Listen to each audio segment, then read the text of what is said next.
ಮಹಾಭಾರತದ ಸನ್ನಿವೇಶ. ಕುರುಕ್ಷೇತ್ರ ಯುದ್ಧದ ನಂತರ ಇಡೀ ಭರತಖಂಡವನ್ನು ಆಳುತ್ತಿದ್ದವರು ಪಾಂಡವರು. ಯುಧಿಷ್ಠಿರನ ನೇತೃತ್ವದಲ್ಲಿ ಅಶ್ವಮೇಧ ಯಾಗ. ಆ ಯಾಗಕ್ಕೆ ಕಟ್ಟಿದ ಕುದುರೆಯನ್ನು ಬೆನ್ನೇರಿ ಬಂದವನು ಪರಮವೀರ ಪಾರ್ಥ. ಆ ಕುದುರೆಯನ್ನು ಮಣಿಪುರದಲ್ಲಿ ಮಣಿಪುರದರಸು ಬಬ್ರುವಾಹನ ಕಟ್ಟಿ ಹಾಕುತ್ತಾನೆ. ಆ ನಂತರ ತನ್ನ ತಾಯಿ ಚಿತ್ರಾಂಗದೆಯಿಂದ ತಿಳಿಯುತ್ತದೆ ಅರ್ಜುನನೇ ತನ್ನ ಜನ್ಮ ಕೊಟ್ಟ ತಂದೆ ಎಂದು. ತನ್ನ ತಪ್ಪನ್ನು ಕ್ಷಮಿಸಿ ಯುದ್ಧವನ್ನು ನಿಲ್ಲಿಸಬೇಕೆಂದು ಸಂಧಾನಕ್ಕಾಗಿ ಬಬ್ರುವಾಹನ ಅರ್ಜುನನ ಬಳಿ ಬರುತ್ತಿದ್ದಾನೆ.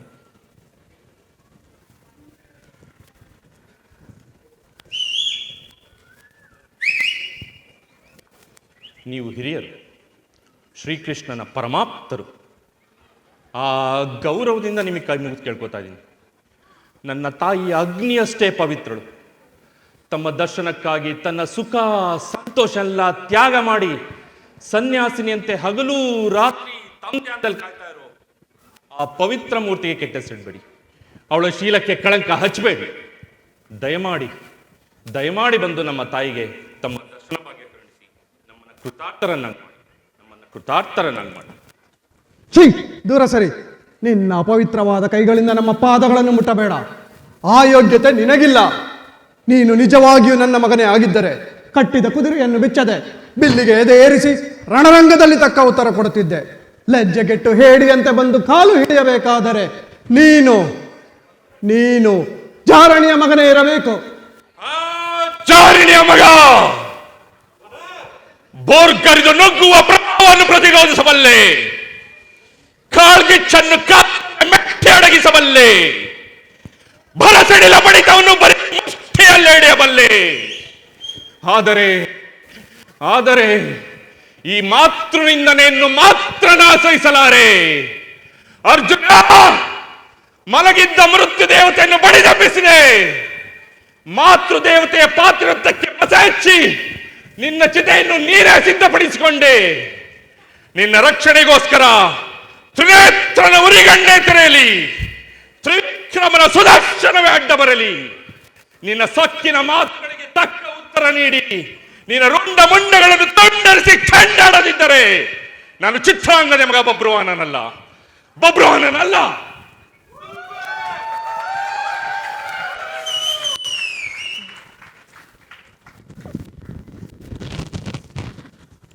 ಅಪ್ಪ ಮಗನ ಮಧ್ಯೆ ಸಂಧಾನ ವಿಫಲವಾದಾಗ ಯುದ್ಧ ಒಂದೇ ದಾರಿ.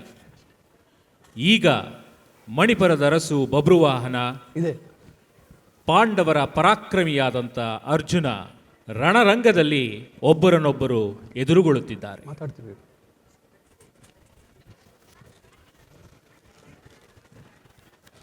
ಏನು ಪಾರ್ಥ, ಕೆಂಗಣ್ಣಿನಿಂದ ಕೆಕ್ಕರಿಸಿ ನೋಡಿ ನನ್ನನ್ನು ಕೇಳಲಾರೆ. ಈಗ ಶಕ್ತಿ ನಿನ್ನಲ್ಲಿಲ್ಲ. ಪರಮ ಪತಿರತೆಯನ್ನು ನಿಂದಿಸಿದ ಮರುಕ್ಷಣವೇ ನಿನ್ನ ಪುಣ್ಯವೆಲ್ಲ ಉರಿದು ಹೋಗಿ ಪಾಪದ ಮೂಟೆ ನಿನ್ನ ಹೆಗಲು ಹತ್ತಿದೆ. ಎತ್ತು ನಿನ್ನ ಗಾಂಡೀವ, ಹೂಡು ಆ ಪರಮೇಶ್ವರನು ಕೊಟ್ಟ ಆ ನಿನ್ನ ಪಾಶುಪತಾಸ್ತ್ರ. ಶಿವನನ್ನು ಗೆದ್ದ ನಿನ್ನ ಶೌರ್ಯ ನನಗೂ ಸ್ವಲ್ಪ ತಿಳಿಯಲಿ, ಅಥವಾ ಶಿವನನ್ನು ಗೆದ್ದೆ ಎಂಬ ನಿನ್ನ ಅಹಂಕಾರ ನನ್ನಿಂದಲೇ ಮಣ್ಣಾಗಲಿ. ಮದಾಂಧ, ಅವರಿವರನ್ನು ಕೊಂದೆ ಎಂಬ ಅಹಂಕಾರದಿಂದ ಕೊಬ್ಬಿದ ಮೂರ್ಖ. ಸುರಲೋಕಕ್ಕೆ ಸೋಪಾನ ಕಟ್ಟಿ ಮತ್ಸ್ಯಯಂತ್ರವನ್ನು ಭೇದಿಸಿ ರಣಾಂಗಣದಲ್ಲಿ ವೀರ ವಿಹಾರ ಮಾಡಿದ ಅರ್ಜುನನ ಭುಜವಾದ ಪರಾಕ್ರಮ ನಿನಗೇನು ತಿಳಿದಿದೆಯೋ?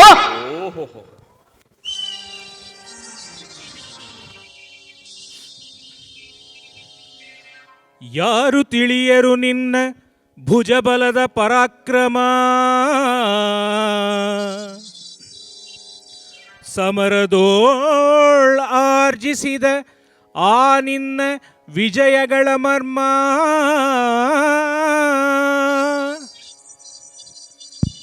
ಎಲ್ಲದಕ್ಕೂ ಕಾರಣನು ಶ್ರೀಕೃಷ್ಣ ಪರಮಾತ್ಮ.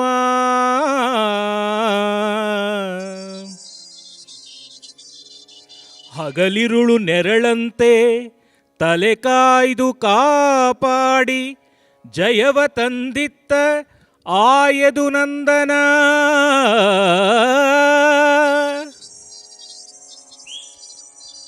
ಅವನಿಲ್ಲದೆ ಬಂದ ನೀನು ತೃಣಕ್ಕೆ ಸಮಾನ. ಆ ಆ ಅಸಹಾಯ ಶೂರನ ಆ ಕ್ಷೀಣ ಬಲೋ ಅರನೊಡನೆ ಹೋರಾಡಿ ಪಾಶುಪತ ಪಡೆದವನೋ.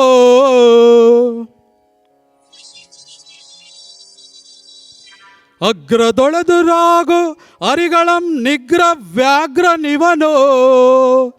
ಉಗ್ರ ಪ್ರತಾಪೀ ಈ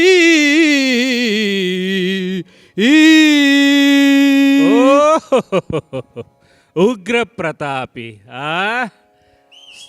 ಸಭೆಯೊಳಗೆ ದ್ರೌಪದಿಯ ಸೀರೆಯನ್ನು ಸೆಳೆವಾಗ ಎಲ್ಲಿ ಅಡಗಿತ್ತೋ ಈ ನಿನ್ನ ಶೌರ್ಯ.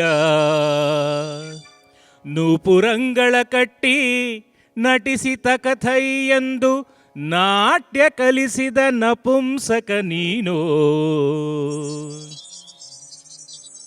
ಚಕ್ರವ್ಯೂಹದೆ ನುಗ್ಗಿ ಛಲದಿಂದ ಛೇದಿಸದೆ ಮಗನನ್ನು ಬಲಿಕೊಟ್ಟ ಭ್ರಷ್ಟ ನೀನು. ಗಂಡುಗಲಿಗಳ ಗೆಲ್ಲೋ ಗುಂಡಿಗೆಯು ನಿನಗೆಲ್ಲೋ ಖಂಡಿಸದೆ ಉಳಿಸುವೆ ಹೋಗೋ ಹೋಗೆಲು ಶಿಖಂಡಿ. ಈ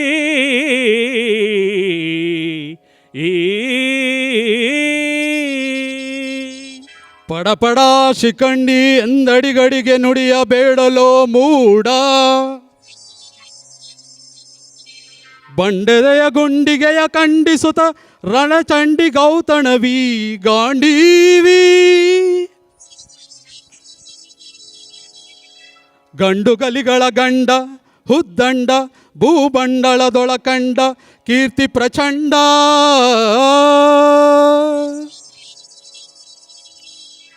ಚಂಡನೋ ಪ್ರಚಂಡನೋ ಪುಂಡನೋ ನಿರ್ಧರಿಸುವುದು ರಣರಂಗ. ಹೂಡು ಬಾಣಗಳ ಮಾಡುವೆ ಮಾನಭಂಗ. ಕದನೋಳ್ ಕದಿಪಾರ್ತನಂ ಅಬ್ಬರಿಸಲಿಲ್ಲ. ಅಬ್ಬರಿಸಿ ಬೊಬ್ಬಿರಿದರಿಲ್ಲಾರಿಗೂ ಭಯವಿಲ್ಲ. ಆರ್ಭಟಿಸಿ ಬರುತ್ತಿದೆ ನೋಡು ಅಂತಕನ ಹಾವಾನ. ಅಂತಕನಿಗೆ ಅಂತಕನು ಈ ಬಬ್ರು ವಾಹನ.